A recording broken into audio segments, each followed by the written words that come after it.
আমার অস্তিত্ব মিশে থাকা ব্যাগের বাজার। এ বাজারে চা বানিয়ে বড় হয়েছি, হাজার রকমের মানুষের সান্নিধ্য পেয়েছি। ক্যামেরার ফ্রেমে যে মানুষটিকে দেখছেন, এই মানুষটি আমার বাবা।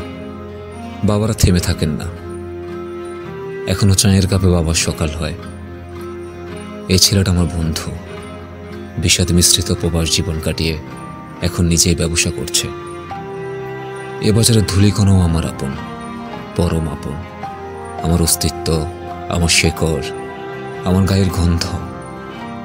এ বাজারের প্রতিটা মানুষ আপন, ভীষণ আপন।